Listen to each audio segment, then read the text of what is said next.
I want to tell you something I've never said out loud to anyone except my attorney and an old friend named Pete, who drinks bad coffee at the same diner I do every Thursday morning. It's about how one text message, 4 sentences, no punctuation on the last one, ended 22 years of what I thought was a marriage and started something I didn't expect, which was the rest of my life. It began on a Wednesday in October, early. I remember because I'd woken up before my alarm, which I never do, and I was standing at the kitchen counter in Kalamazoo waiting for the coffee to finish when my phone lit up on the tile. A text from my wife, Diane. She was already at her sister's in Columbus for what she'd told me was a long weekend, some kind of birthday thing for the nieces. The text read, "Change of plans. Staying through the holidays. The kids need me here. You'll be fine." That was it. No call. No build-up. No, we need to talk. Just 4 sentences in a period that landed like a door shutting in a house you thought was yours. I stood there with the coffee maker hissing behind me and read it again. The kids she meant were my stepsons, Brandon and Kyle, both in their 30s, both living within 20 minutes of their mother's side of the family in Columbus, both perfectly capable of driving themselves to a birthday dinner. Brandon had 2 kids of his own. Kyle had just bought a second house. Neither of them needed their mother in any urgent way that I could see, but they needed her there and not here, which I understood was a different kind of need entirely.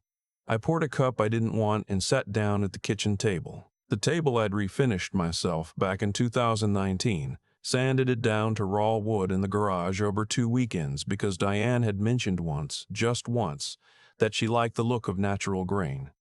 I'd done it without being asked. That's the kind of thing I'm telling you. So you understand what I mean when I say 22 years. I met Diane at a work conference in Indianapolis back in 2002. She was 38, recently divorced, 2 boys who were 10 and 12. I was 41, never been married, spent most of my 30s building a small equipment distribution business out of a warehouse in Grand Rapids that had turned into something real by the time we met.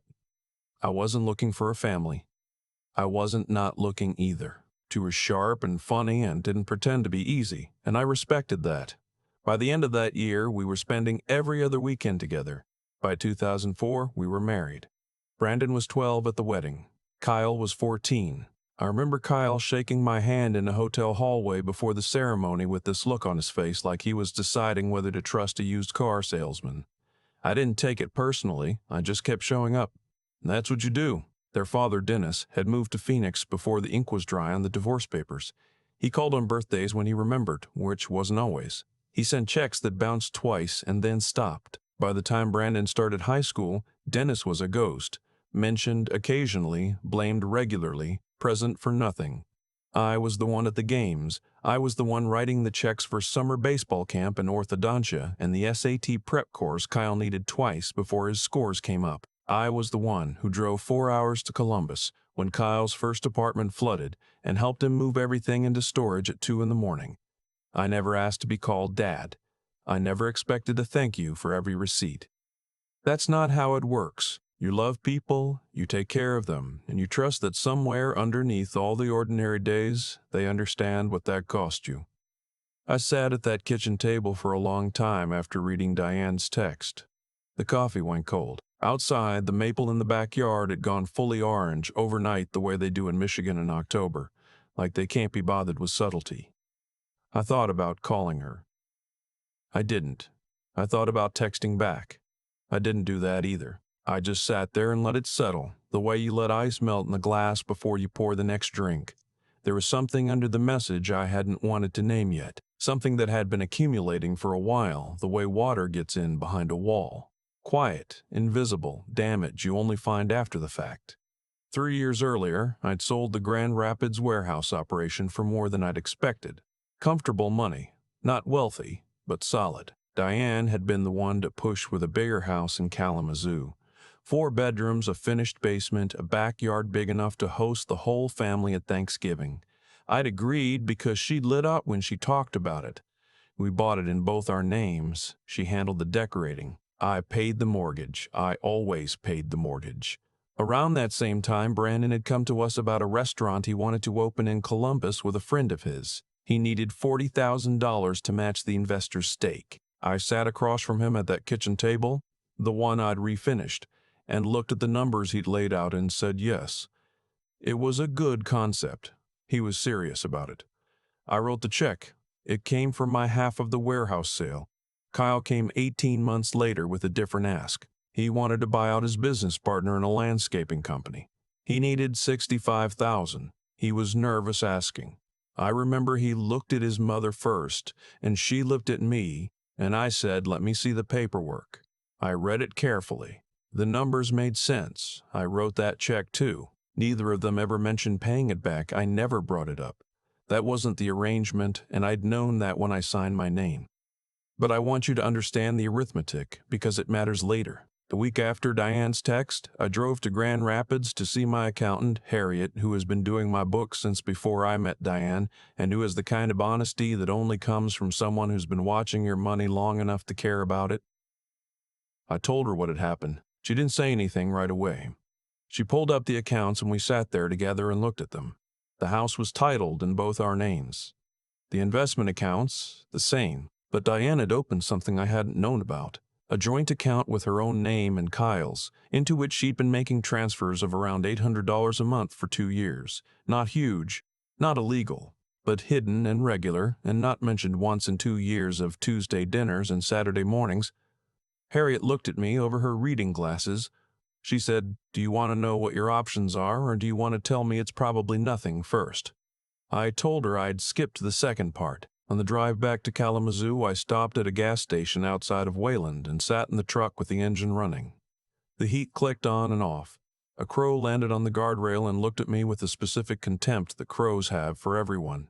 I thought about calling Diane. I thought about what I'd say. I thought about Kyle's face across the kitchen table when he asked for $65,000 and how he'd looked at his mother first, and whether that pause had meant something I hadn't let myself read. I drove home. I made dinner, which is what I do when I need to think without thinking, something that requires attention but not thought. Pork chops, roasted potatoes, the kind of meal that fills a kitchen with smell and sound. I ate alone at the refinished table. That night I called my attorney, a man named Douglas whom I'd worked with on the business sale, and who I trusted the way you trust someone who's seen you make a mistake and didn't let you. I told him everything. He listened without interrupting. When I finished, he said, "The house, whose name is on the deed?" "Both of ours," I said. He was quiet for a moment. "Okay, that complicates a clean exit, but it doesn't prevent one." I asked him what my options were. He told me. I didn't make any decisions that night. I just wanted to know what was possible. There's a difference between knowing your options and deciding to use them. I was still in the first category. What moved me into the second one was a phone call from Kyle 2 days later. He called on a Friday afternoon while I was in the garage reorganizing the storage shelves. Another thing I do when I need to do something with my hands. He didn't open with hello. He said, "Mom told me you've been weird since she left. She's worried." I set down the box of screws I was holding. "Weird," I said, "not communicating. Being distant." He paused. "She said you've been cold." I thought about the text. "You'll be fine." I thought about the $800 a month for 2 years. "How are the kids?" I asked. His kids, my step-grandchildren, though no one had ever used that word. He said they were fine.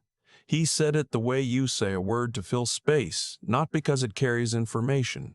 Then he said, "She's been there for us our whole lives. She needs this time." "I think you should respect that," I said. "Tell her I got her message." He said, "That's it." I said, "That's it." I hung up and stood there for a while looking at the shelves I'd been organizing, everything in its place. Every tool I owned hung or boxed or stacked the way I'd learned from my own father, who believed that the way you stored things was the way you respected them. I thought about what Kyle had said.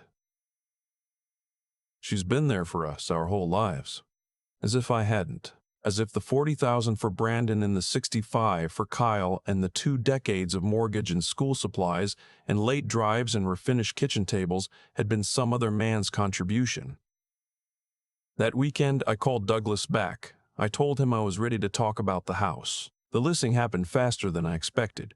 Our realtor, a woman I'd met once at a neighborhood association meeting, came through on a Tuesday and walked every room with a clipboard in a calm, professional manner that I appreciated. She didn't ask me why. She asked me what I needed from the timeline. I told her I needed it done before Christmas if possible. She said she'd see what she could do. She did it in 3 weeks. Couple from Ann Arbor, both professors, cash offer, 10,000 over asking. They needed to be in before the end of the year for a sabbatical thing. I said yes. Diane had been calling every 2 or 3 days since the text. I let most of them go to voicemail. When I did answer, I kept it brief. How are you? Fine. How are the boys? Fine. How are the boys? Nothing in my voice that would tell her anything was different. She'd made her decision without telling me. I made mine the same way. The night I signed the closing documents, I was sitting in Douglas's office after hours with a notary he'd brought in and the particular silence of a building that is emptied out around you. My hand steadied on the last page. I thought about the kitchen table. Then I stopped thinking about it. I moved into a rental near the river, a 2-bedroom place in a neighborhood with old trees and a hardware store 2 blocks down, the kind of neighborhood where people wave from their driveways. I took the things that were mine, which turned out to be less than I thought and more than I needed. I left the furniture, I left the table. Diane came back on a Thursday. I know because she called me 4 times between noon and 2 o'clock without leaving a message, which told me she was standing somewhere trying to understand something and didn't have the words yet. The 5th time, she left one. Her voice had a quality I hadn't heard before. Not angry yet, but moving in that direction fast. She said the key didn't work. She said there was a strange car in the driveway. She said she needed me to call her back right now. I was at the hardware store picking up a tension rod for the bathroom. I stood in the fastener aisle and listened to the message twice, then put the phone in my pocket and found what I needed. She called twice more that afternoon. I answered the second one. She was talking fast, the way people do when they're trying to cover the distance between what they thought was true and what they're looking at. She said there was a couple inside her house. She said the locks had been changed. She said the neighbors were watching. I said, "It's not your house anymore." She said, "What did you do?" I said, "The same thing you did. I made a decision without explaining it first." She was quiet for just a second. Then she started in on the threats, lawyers, court, what her sons would think. I let her finish. When she did, I said, "Douglas is already up to speed. The title was in both our names. The sale is final. You'll hear from his office next week." She said, "You had no right." I said, "The deed said otherwise." She hung up. I drove back to the rental and put the tension rod up in the bathroom and stood back and looked at it, level. That was something. Brandon called that night. He was more controlled than his mother, which didn't surprise me. He'd always been the one who thought before he opened his mouth, which I'd always respected. He asked me if I was okay. I said I was. He asked me what happened. I told him, briefly. He was quiet for a while. Then he said, "I didn't know she was doing that. The transfers." I said, "I know." He said, "That wasn't right." I said, "No, it wasn't." He asked me if I was going to file for divorce. I said Douglas and I were working through the details. He said he understood. He didn't apologize, not exactly, but there was something in the silence that wasn't the same silence as Kyle's. Kyle called the next morning. He was not controlled. He went through the full sequence. This was vindictive, this was cruel, their mother deserved better. He would make sure everyone knew what I'd done. He said Dennis would have never done something like this, which was the most revealing thing he could have said, considering Dennis had spent 20 years doing nothing at all. When he finished, I said, "I paid your entry into that landscaping business, $65,000. I did it because I wanted you to have a real shot, not because I expected anything from it. But I want to be honest with you, hearing your mother's voice in that first text, and then your voice now, I understand something I should have understood years ago. You never saw me as family. You saw me as a resource." Kyle said, "That's not." I said, "You don't have to agree with me. I'm just telling you what I see." I hung up. I stood at the window of the rental and looked out at the street. A man across the way was raking leaves with the resigned patience of someone who has done it every year for 30 years and will do it 30 more. I watched him for a while. The mediation was Douglas's idea, a way to address the financial claims before anything got louder. The office was downtown, a nondescript building with bad lighting in the lobby and a mediator named Harold, who wore a tie that was trying too hard and had the calm efficiency of someone who'd heard every variation of this story before and remained unmoved by all of them. Diane came in with a woman I didn't recognize, a friend or a witness, I wasn't sure. Kyle was behind them with his hands in his pockets, same energy as the call. Brandon wasn't there. I noticed that. Harold opened the folder and looked at both of us and said, "Let's focus on what's documentable." Diane's position was that the sale had been unilateral and coercive, that she'd been away caring for family, that 22 years of marriage entitled her to a share of the proceeds beyond what the title structure reflected. Her voice was steady. She'd clearly rehearsed. Harold turned to me. I'd brought a folder of my own, not thick, just organized. The mortgage statements going back to 2004 all in my name. The checks to Brandon and Kyle with the dates and amounts. The transfer records Harriet had found printed clean. The cruise I'd paid for 2 Christmases ago. Diane and both boys and their families, 7 people, because she'd said it was something she'd always wanted to do together and I'd made it happen. Harold looked at the pages one by one without comment. Kyle leaned forward. He abandoned her. He sold the house out from under her while she was out of state, taking care of family. Harold said, "Mr." He checked the folder. "The property title indicates sole purchase funding. Is that accurate?" I said, "The down payment was mine. The mortgage was mine." 18 years of payments. Kyle said, "She contributed to that home in other ways. You can't just." Harold raised his hand. Kyle stopped. Harold said to Diane, "I have to be direct with you. Joint tenancy claims require documentation of financial contribution. What you've described, emotional contribution, presence, care, these are real, but they don't constitute a legal ownership stake in a property where the title and mortgage documentation point in one direction." Diane looked at the table. Then she looked at me. "So he just wins?" I said, "I didn't win anything. I just stopped losing quietly." Harold closed the folder. He said there was no basis to challenge the sale. He asked if there were any other matters. Diane's friend touched her arm. Kyle pushed back from the table like a teenager who'd been told no and couldn't figure out what to do with his hands.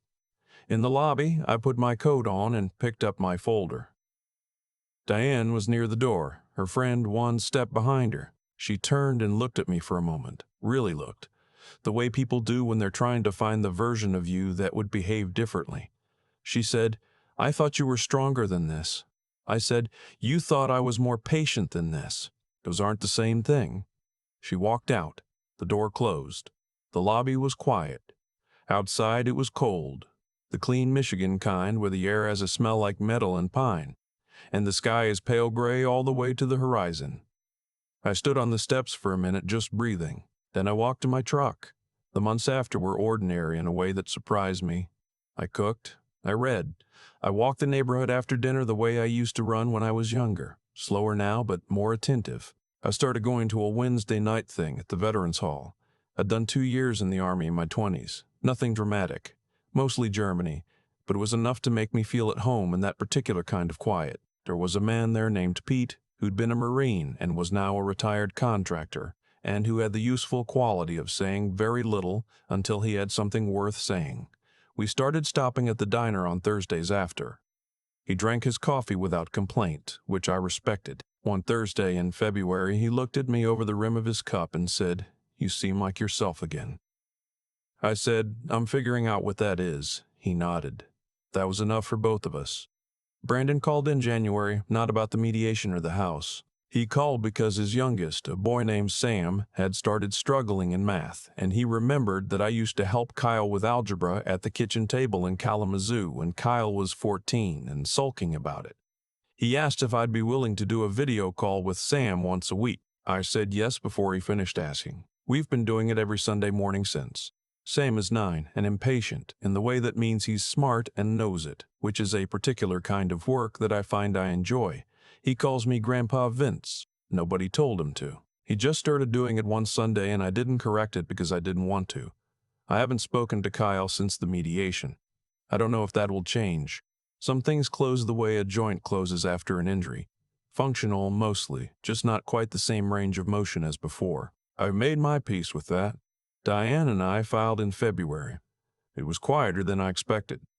2 attorneys, a shared understanding that neither of us wanted to make it longer than it needed to be, a division of what remained that was fair by the numbers if not by the feeling. I signed my name on the last page in Douglas's office again, same notary, different kind of paperwork. My hand didn't shake. I live near the river now. In the mornings before the cold breaks, I can see the mist rising off the water if I'm up early enough, which I usually am. I bought a small table for the kitchen, nothing refinished, nothing with history, just a table. I eat breakfast at it most mornings and read the news on my phone and drink coffee while it's still hot. Pete asked me once, back in December, when everything was still unsettled and I was still learning the address of the rental without thinking about it, whether I regretted the 22 years. I thought about it for a moment. I said no. I regret the last two. He nodded, drank his coffee. I'll tell you what I know now that I didn't know at the kitchen table in October, reading a text that was 4 sentences long and colder than the coffee I hadn't drunk. Showing up is not the same as belonging. You can do both, and it still doesn't guarantee you the second one. What you can guarantee is this: you can decide at any point that the terms have changed and that you are not obligated to keep signing a contract that the other party stopped honoring when they stopped noticing you were in the room. I'm 63 years old. I live in a 2-bedroom rental with good light and a hardware store 2 blocks away, and I teach my step-grandson math on Sunday mornings, and I drink coffee with a retired Marine on Thursdays, and some days that feels like exactly enough. It took me 22 years and one text message to find my way back to myself. I'm not in a hurry to go anywhere else. If you're watching this and something in this story felt familiar, if you've been carrying costs that no one acknowledges and keeping quiet because you told yourself that's just what you do, I want you to hear this. Patience is a virtue, but it isn't a substitute for being seen. You deserve both. Thank you for spending this time with me. I'm Vincent. This is my story, and I'd love to hear from you in the comments. Tell me where you're listening from. Every voice matters here, and if this reached you, please pass it along to someone who might need to hear it today. I've thought a lot about cause and effect since that October morning. Not in any dramatic way, just the quiet kind of thinking you do when you're sitting by a river with coffee going cold in your hand and you have nowhere to be and nothing to prove. Here's what I keep coming back to. The way things ended with Diane wasn't the result of one text message. That text was just a moment the lights came on in a room I'd been walking through in the dark for years. Every choice has a weight. Every silence, mine and theirs, had been accumulating long before that Wednesday morning when her words showed up on my screen and rearranged everything I thought I understood about my own life. Diane made a choice when she decided to move money quietly into an account I didn't know about. Kyle made a choice when he called to tell me his mother needed space, not once asking what I needed. Those choices weren't made in a vacuum. They were made inside a relationship where my presence had been taken so thoroughly for granted that the people I loved had stopped imagining I might one day respond differently. That's not blame. That's just what happens when you let patience become a substitute for honesty. I did that too. I smiled at the table. I wrote the checks. I didn't ask the questions that would have made things uncomfortable because I told myself that keeping the peace was the same as keeping the family. It wasn't.